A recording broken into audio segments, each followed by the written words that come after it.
ಜೈ ಹಿಂದ್ ಸ್ನೇಹಿತರೆ, ಇವತ್ತಿನ ವಿಡಿಯೋದಲ್ಲಿ ಆಸ್ಟ್ರೇಲಿಯನ್ ಓಪನ್ 2026 ಬಗ್ಗೆ ಸಂಪೂರ್ಣ ಮಾಹಿತಿಯನ್ನು ನೀಡ್ತೀವಿ. ಅದರ ಜೊತೆಗೆ ಎಲ್ಲ 4 ಗ್ರ್ಯಾಂಡ್ ಸ್ಲಾಮ್ಗಳ ಬಗ್ಗೆ ಕೂಡ ಸಂಪೂರ್ಣ ಮಾಹಿತಿ ಈ ಒಂದು ವಿಡಿಯೋದಲ್ಲಿ ನೀಡಲಾಗುತ್ತೆ. ಸೊ ವಿಡಿಯೋವನ್ನು ಸ್ಕಿಪ್ ಮಾಡದೆ ನೋಡಿ. ಈ ವಿಡಿಯೋದಲ್ಲಿರುವ ಪ್ರಶ್ನೆಗಳು ಪದೇ ಪದೇ ಹಿಂದಿನ ಪರೀಕ್ಷೆಗಳಲ್ಲಿ ಕೇಳಲಾಗಿರುವಂಥ ಪ್ರಶ್ನೆಗಳಾಗಿದ್ದು, ವಿಡಿಯೋದ ತುಂಬ ಪ್ರಮುಖ ಪ್ರಶ್ನೆಗಳನ್ನು ತೆಗೆದುಕೊಂಡು ಬಂದಿದ್ವಿ. ಸೊ ವಿಡಿಯೋವನ್ನು ಪ್ರಾರಂಭದಿಂದ ಕೊನೆವರೆಗೆ ನೋಡಿ ಅಂತ ಹೇಳ್ತಾ ಸೆಷನ್ ಸ್ಟಾರ್ಟ್ ಮಾಡ್ತಿದ್ದೀವಿ. ಮೊದಲ ಪ್ರಶ್ನೆ ಇರ್ತಿದೆ, ಆಸ್ಟ್ರೇಲಿಯನ್ ಓಪನ್ 2026ರ ಪುರುಷರ ಸಿಂಗಲ್ಸ್ ವಿಜೇತರು ಯಾರು?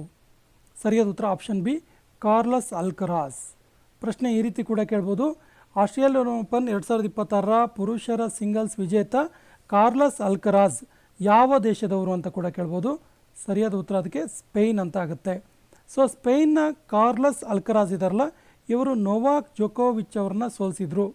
ಹಾಗಾದರೆ ನೋವಾಕ್ ಜೋಕೋವಿಚ್ ಅವರು ಯಾವ ದೇಶದವರು ಕೇಳಿದ್ರೆ ಸರ್ಬಿಯಾ ದೇಶದವರು. ಸೊ 2026ರ ಆಸ್ಟ್ರೇಲಿಯನ್ ಓಪನ್ ಪುರುಷರ ಸಿಂಗಲ್ಸ್ ವಿಜೇತರು Carlos Alcaraz from Spain. Australian open 2026ರ ಮಹಿಳೆಯರ ಸಿಂಗಲ್ಸ್ ವಿಜೇತರು ಯಾರು? ಸರಿಯಾದ ಉತ್ತರ option C, Elena Rybakina. Option C is the right answer. Elena Rybakina ಇದಾರಲ್ಲ, ಇವರು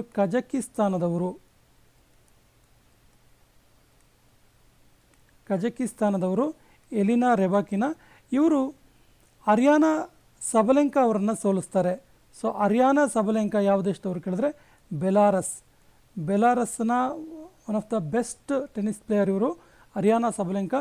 ಇವರನ್ನು ಎಲಿನಾ ರೆಬಾಕಿನಾ ಅವರು, ಕಜಕಿಸ್ತಾನದ ಎಲಿನಾ ರೆಬಾಕಿನಾ ಸೋಲಿಸೋದ್ರ ಮೂಲಕ ಆಸ್ಟ್ರೇಲಿಯನ್ ಓಪನ್ 2026ರ ಮಹಿಳೆಯರ ಸಿಂಗಲ್ಸ್ ಈ ಒಂದು ಪ್ರಶಸ್ತಿಯನ್ನು ಗೆದ್ದುಕೊಂಡ್ರು. ಆಸ್ಟ್ರೇಲಿಯನ್ ಓಪನ್ 2026ರ ಮಹಿಳೆಯರ ಡಬಲ್ಸ್ ವಿಜೇತರು ಯಾರು? ಸರಿಯಾದ ಉತ್ತರ ಎಲಿಸ್ ಮಾರ್ಟಿಸ್ ಮತ್ತು Zhang Shuai. Option D is the right answer. Elise Mertens ಅವರು ಬೆಲಾರಸ್ ಅವರು,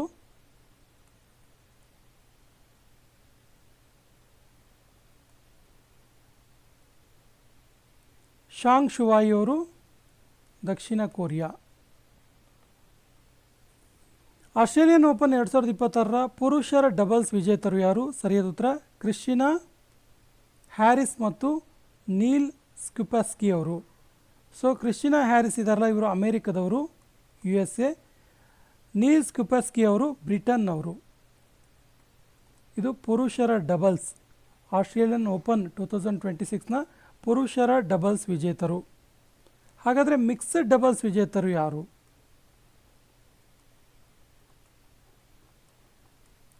ಮೇಲ್ ಆ್ಯಂಡ್ ಫೀಮೇಲ್ ಇನ್ಕ್ಲೂಡ್ ಆಗಿರುವಂತಹ ಮಿಕ್ಸಡ್ ಡಬಲ್ಸ್ ವಿಜೇತರು ಯಾರು ಕೇಳಿದ್ರೆ ಒಲಿವಿಯಾ ಗೆಡಕಿ.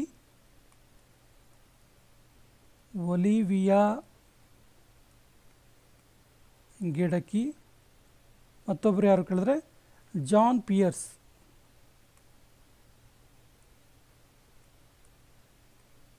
ಇವರು ಯಾವ ದೇಶದವರು ಕೇಳಿದ್ರೆ ಆಸ್ಟ್ರೇಲಿಯಾ. ಇದು ಮಿಕ್ಸಡ್ ಡಬಲ್ಸ್ನ ವಿಜೇತರು, ಒಲಿವಿಯಾ ಗೆಡಕಿ ಮತ್ತು ಜಾನ್ ಪಿಯರ್ಸ್. ಈ ಕೆಳಗಿನ ಯಾವ ಗ್ರ್ಯಾಂಡ್ ಸ್ಲಾಮನ್ನು ರೋಲಂಡ್ ಗ್ಯಾರೋಸ್ ಅಂತ ಕರೀತಾರೆ? ಸರಿಯಾದ ಉತ್ತರ ಫ್ರೆಂಚ್ ಓಪನನ್ನು ರೋಲಂಡ್ ಗ್ಯಾರೋಸ್ ಅಂತ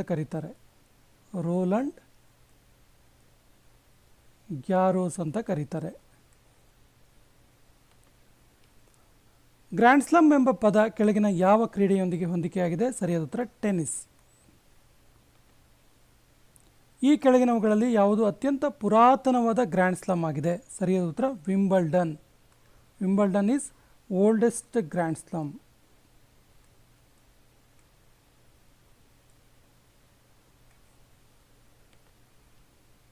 ವಿಂಬಲ್ಡನ್ ಟೆನ್ನಿಸ್ ಟೂರ್ನಮೆಂಟ್ ಯಾವ ಪ್ರಕಾರದ ಟೆನ್ನಿಸ್ ಟೂರ್ನಮೆಂಟ್ ಆಗಿದೆ? ಸರಿಯಾದ ಉತ್ತರ ಇದು grass court tennis tournament. Option C is the right answer.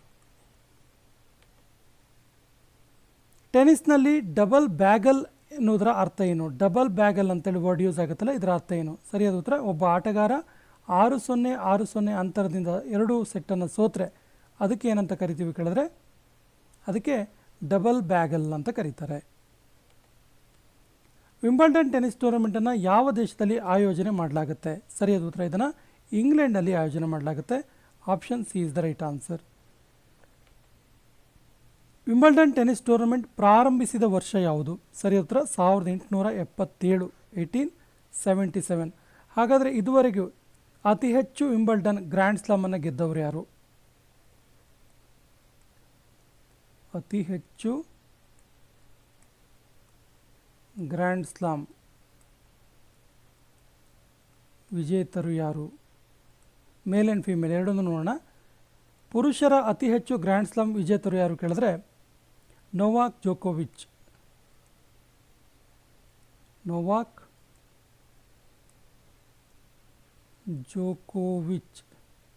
ಇವರು ಒಟ್ಟು ಎಷ್ಟು ಗ್ರ್ಯಾಂಡ್ ಸ್ಲಾಮನ್ನು ಗೆದ್ಕೊಂಡ್ರು ಹಾಗಾದರೆ ಕೇಳಿದ್ರೆ 24 ಗ್ರ್ಯಾಂಡ್ ಸ್ಲಾಮನ್ನು ಗೆದ್ಕೊಂಡ್ರು.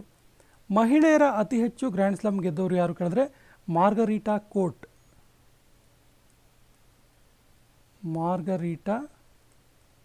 ಕೋರ್ಟ್ ಎನ್ನುವಂತಹ ಹಿಂದಿನ ಹಳೆಯ ಆಟಗಾರ್ತಿ ಇವರು ಕೂಡ 24 ಗ್ರ್ಯಾಂಡ್ ಸ್ಲಾಮನ್ನು ಗೆದ್ದುಕೊಂಡು ಹೈಯೆಸ್ಟ್ ಗ್ರ್ಯಾಂಡ್ ಸ್ಲಾಮ್ ವಿಜೇತ ಮಹಿಳೆಯವರು.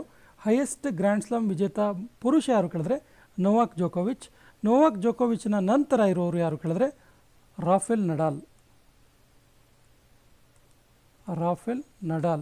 ಇವರು 22 ಗ್ರ್ಯಾಂಡ್ ಸ್ಲಾಮನ್ನು ಗೆದ್ದುಕೊಂಡಿದ್ದಾರೆ.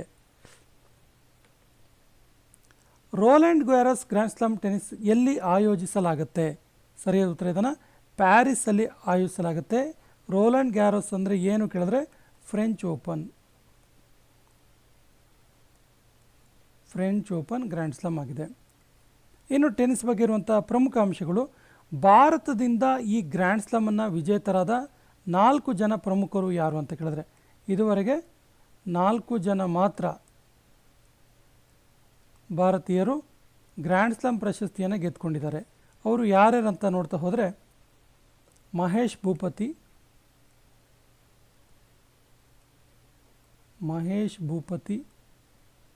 ಲಿಯಾಂಡರ್ ಪೇಸ್,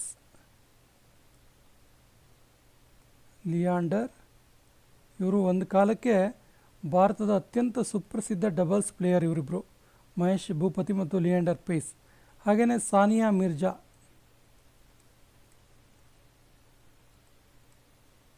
ಮತ್ತು ರೋಹನ್ ಬೋಪಣ್ಣ. ತುಂಬ ಇಂಪಾರ್ಟೆಂಟು. ಇದುವರೆಗೂ ಭಾರತದಿಂದ ಗ್ರ್ಯಾಂಡ್ ಸ್ಲಾಮ್ ಗೆದ್ದಿರುವಂಥ ಕೇವಲ 4 ಜನ ಇವರು: ಮಹೇಶ್ ಭೂಪತಿ, ಲಿಯಾಂಡರ್ ಪೇಸ್, ಸಾನಿಯಾ ಮಿರ್ಜಾ ಮತ್ತು ರೋಹನ್ ಬೋಪಣ್ಣ. ಗ್ರ್ಯಾಂಡ್ ಸ್ಲಾಮ್ ಪ್ರಶಸ್ತಿ ವಿಜೇತ ಮೊದಲ ಭಾರತೀಯ ಯಾರು? ಸರಿಯಾದ ಉತ್ತರ Mahesh Bhupathi. Option D is the right answer. 4 grand ಸ್ಲಾಮ್ಗಳಲ್ಲಿ ಕೆಳಗಿನ ಯಾವ ಗ್ರ್ಯಾಂಡ್ ಸ್ಲಾಮನ್ನು ಸಿಂಥೆಟಿಕ್ ಹಾರ್ಡ್ ಕೋರ್ಟ್ನಲ್ಲಿ ಆಡಲಾಗುತ್ತೆ? ಸರಿಯಾದ ಉತ್ತರ Australian open. Option D is the right answer. ಇದನ್ನು ಸಿಂಥೆಟಿಕ್ ಹಾರ್ಡ್ ಕೋರ್ಟಲ್ಲಿ ಆಡಲಾಗುತ್ತೆ. ಕೆಳಗಿನ ಯಾವ ಪದವನ್ನು ಟೆನ್ನಿಸ್ ಆಟದಲ್ಲಿ ಪ್ರಯೋಗಿಸಲಾಗುತ್ತೆ? ನೋಡಿ, ಡ್ಯೂಸ್ ಪದ ಬಳಕೆ ಆಗುತ್ತೆ, ಸೆಕೆಂಡ್ ಸರ್ವ್ ಬಳಕೆ ಆಗುತ್ತೆ, ವೊಲಿ ಇದು ಕೂಡ ಬಳಕೆ ಆಗುತ್ತೆ. So option D is the right answer. ಮೇಲೆ ಎಲ್ಲವೂ ಕೂಡ ಬಳಕೆ ಆಗ್ತವೆ. ಸ್ನೇಹಿತರೆ, ಹಾಗಾದರೆ ಆಸ್ಟ್ರೇಲಿಯನ್ ಓಪನ್ ಬಗ್ಗೆ ಸಂಪೂರ್ಣ ಮಾಹಿತಿಯನ್ನು ತಿಳ್ಕೊಳ್ತಾ ಹೋಗೋಣ. ಆಸ್ಟ್ರೇಲಿಯನ್ ಓಪನ್ ಇದೆಯಲ್ಲ, ಇದು ಜನವರಿ ಮಧ್ಯಭಾಗದಲ್ಲಿ ಆಯೋಜನೆ ಆಗುತ್ತೆ. ಜನವರಿ ಮಧ್ಯದಲ್ಲಿ ಆಯೋಜನೆ ಆಗುವಂಥದ್ದು. ಆಸ್ಟ್ರೇಲಿಯಾ ಓಪನ್ನ ಬಹಳ ಪ್ರಮುಖವಾದ ಅಂಶ ಏನು ಕೇಳಿದ್ರೆ ಆಸ್ಟ್ರೇಲಿಯನ್ ಓಪನ್ ಇದು hard court tennis tournament. Hard court Wimbledon ರೀತಿ ಇದು ಕೂಡ ಹಾರ್ಡ್ ಕೋರ್ಟ್ ಟೆನ್ನಿಸ್ ಟೂರ್ನಮೆಂಟ್. ಇದು 1905ರಲ್ಲಿ ಸ್ಥಾಪನೆ ಆಯಿತು. 1905ರಲ್ಲಿ ಸ್ಥಾಪನೆ ಆಯಿತು. ಇದು ಮೊದಲ ಗ್ರ್ಯಾಂಡ್ ಸ್ಲಾಮ್, ವರ್ಷದ ಮೊದಲ ಗ್ರ್ಯಾಂಡ್ ಸ್ಲಾಮ್ ಆಗಿದೆ ಇದು. ಇನ್ನು ಆಸ್ಟ್ರೇಲಿಯನ್ ಓಪನನ್ನು ಹೆಪ್ಪಿ ಸ್ಲೆಮ್ ಅಂತ ಕರೀತಾರೆ. ಹೆಪ್ಪಿ ಸ್ಲೆಮ್ ಅಂತ ಕರೀತಾರೆ. ಯಾಕೆ ಹೆಪ್ಪಿ ಸ್ಲೆಮ್ ಅಂತ ಕರೀತಾರೆ ಕೇಳಿದ್ರೆ ಇದು ಮೆಲ್ಬರ್ನಲ್ಲಿ ಆಯೋಜನೆ ಮಾಡೋದ್ರಿಂದ. ಮೆಲ್ಬರ್ನಲ್ಲಿ ಆಯೋಜನೆ ಮಾಡೋದ್ರಿಂದ ಇದನ್ನು ಹೆಪ್ಪಿ ಸ್ಲೆಮ್ ಅಂತ ಕೂಡ ಕರೀತಾರೆ. ಇನ್ನು ಫ್ರೆಂಚ್ ಓಪನ್ ವರ್ಷದ ಎರಡನೇ ಒಂದು ಗ್ರ್ಯಾಂಡ್ ಸ್ಲಾಮ್ ಇದು ಫ್ರೆಂಚ್ ಓಪನ್. ಇದನ್ನು ಮೇ ಎಂಡ್ ಅಥವಾ ಜೂನ್ 1 ಅಲ್ಲಿ ಮೇ ಕೊನೆ ಅಥವಾ ಜೂನ್ ಮೊದಲ ಭಾಗದಲ್ಲಿ ಪ್ರತಿ ವರ್ಷ ಇದನ್ನು ಆಡಿಸಲಾಗುತ್ತೆ. ಇದನ್ನು ಕ್ಲೇ ಕೋರ್ಟ್, ಮಣ್ಣಿನ ಕೋರ್ಟಲ್ಲಿ ಆಡುವಂಥ ಒಂದು ಗ್ರ್ಯಾಂಡ್ ಸ್ಲಾಮ್. ಇದು ಕ್ಲೇ ಕೋರ್ಟಲ್ಲಿ ಆಡಿಸ್ತಾರೆ ಇದನ್ನ, ಫ್ರೆಂಚ್ ಓಪನನ್ನು. 1891ರಲ್ಲಿ ಇದು ಸ್ಥಾಪನೆ ಆಯಿತು. ಸ್ಥಾಪನೆ ಮೇಲೆ ಶುರುವಾಗಿದ್ದು. ಇದನ್ನು ರೋಲ್ಯಾಂಡ್ ಗ್ಯಾರೋಸ್ ಅಂತ ಕರೀತಾರೆ.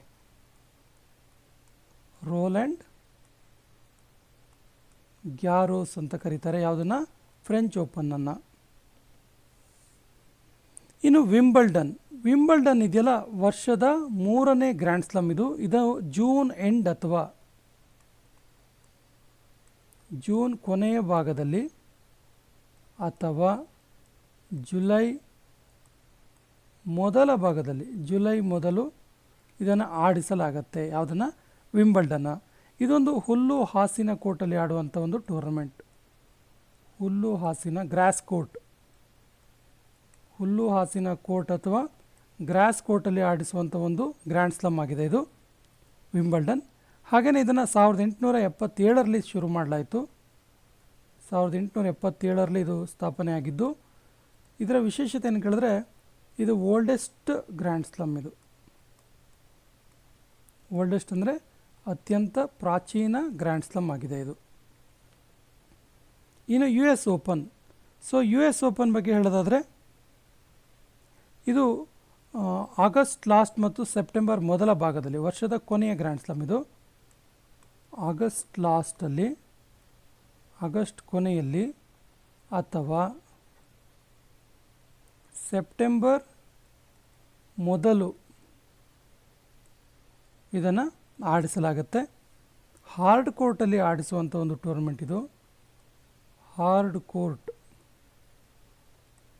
ಆಡಿಸಲಾಗುವಂಥ ಟೂರ್ನಮೆಂಟ್ 1881ರಲ್ಲಿ ಸ್ಥಾಪನೆ ಆಯಿತು.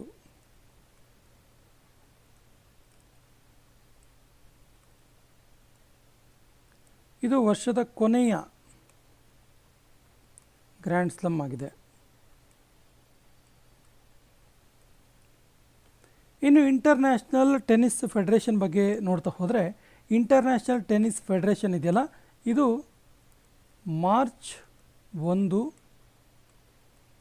1913ರಲ್ಲಿ ಸ್ಥಾಪನೆ ಆಯಿತು. ಇಂಟರ್ನ್ಯಾಷನಲ್ ಟೆನ್ನಿಸ್ ಫೆಡರೇಷನ್ ಸ್ಥಾಪನೆ ಆಗಿದ್ದು ಮಾರ್ಚ್ 1, 1913ರಲ್ಲಿ ಸ್ಥಾಪನೆ ಆಯಿತು. ಇದರ ಕೇಂದ್ರ ಕಚೇರಿ ಲಂಡನ್ನಲ್ಲಿದೆ. ಲಂಡನ್ನಲ್ಲಿ ಹೆಡ್ ಕ್ವಾರ್ಟರ್ಸ್ ಇರುವಂಥದ್ದು, ಲಂಡನ್ನಲ್ಲಿ. ಇದರ ಸ್ಥಾಪಕರು ಡುವಾನೆ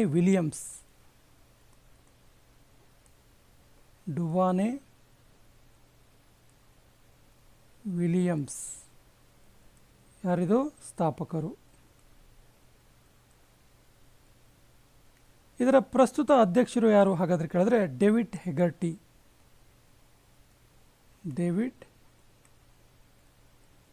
ಹೆಗರ್ಟಿ ಪ್ರಸ್ತುತ ಅಧ್ಯಕ್ಷರು.